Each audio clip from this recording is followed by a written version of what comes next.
जी। आप ये जानना चाहते हैं कि क्या एक रोगी जी एक रोग में 2 औषधीय व्यवस्थाएं ले सकता है? बिल्कुल। ठीक।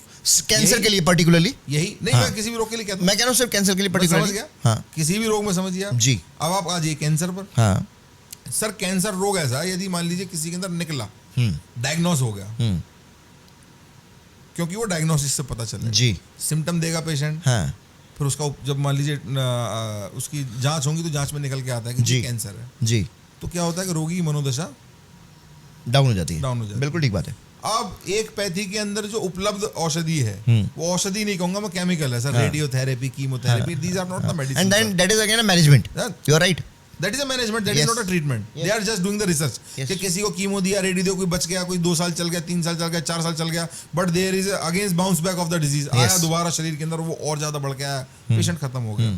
तो sir I have seen a number of patients. मैं I can share you one thing कि one of my patient, most of the time sir अगर कोई कैंसर का पेशेंट है हाँ और यदि वो कीमो रेडियो में चल रहा है, तो आई यूज टू ऑलवेज के से नो, कि आप You कीमो avoid ले it. रहे हैं यार, आप मत आइए। हाँ हाँ हाँ बट देखिए ऐसा होता है जब हम प्रैक्टिस में होते हैं, हम धीरे धीरे चीजें समझते हैं। क्योंकि हमने ऐसा देखा कि कीमो रेडियो चलती है तो मोस्ट पेशेंट सर झेल नहीं पाते, हाँ, उसी में हाँ। वो शरीर पूरा हो जाता है बिल्कुल ठीक उनका। है। बिल्कुल ठीक है। तो एक बच्चा, यंग बच्चा सर, 23 साल का बच्चा Oh मेरे God. क्लिनिक में एंटर किया। मतलब उसके Oh God. पेरेंट्स आए तो उन्होंने कहा कि भाई कीमो रेडियो चल रही है उनकी। तो मैंने कहा मैं दवाई बट इन नहीं प्रिंसिपल आप बोलते हैं कि मैं नहीं करना चाहिए। दूंगा। सर ऐसा होता है, देखिए it's very hard to earn fame, yes but defame comes yes immediately. Yes तो होता क्या है कि मान Rightly लीजिए so, कीमो रेडियो चल रही है, आपने मेडिसिन दी, पेशेंट ने खाया, कुछ ऊंच नीच हुई, बोले यार होम्योपैथी की गोली खाई थी और ऐसा ऐसा हो गया, तो डिफेम तुरंत मिल जाएगा आपको। तो इसलिए हमने अवॉइड किया।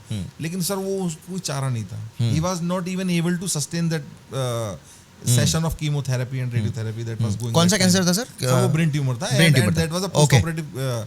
तो उसको दोबारा वो आया, दोबारा उसके ब्रेन ट्यूमर हुआ था। हाँ। उसके बाद हुआ उनकी बैलेंसिंग की प्रॉब्लम हो गई, वो चल नहीं पा रहे हैं, खड़े नहीं हो पा रहे हैं, और कीमोथेरेपी, रेडियोथेरेपी वो सहन नहीं कर पा रहे हैं, हीमोग्लोबिन बिल्कुल डाउन हो गया, बाल बिल्कुल निकल गए, बहुत नंबर ऑफ साइड इफेक्ट्स थे उस पेशेंट में। मैं अगर रिमेंबर करूँ अभी उस बच्चे को, तो वो उसकी स्थिति देख के जब पेरेंट्स पकड़ के लाए, मैंने कहा भाई मैं कुछ करता हूँ सर। मैंने कुछ सिम्टम्स लिए अपने और कुछ औषधियाँ दी उसे, वो बच्चे ने लिया रेगुलर। और जब वो मेरे पास फॉलोअप के लिए आता था, उसके बाद धीरे धीरे उसमें इम्प्रूवमेंट आनी चालू हुई, and he was so happy. इस वीडियो को पूरा देखने के लिए यहाँ पर क्लिक करें।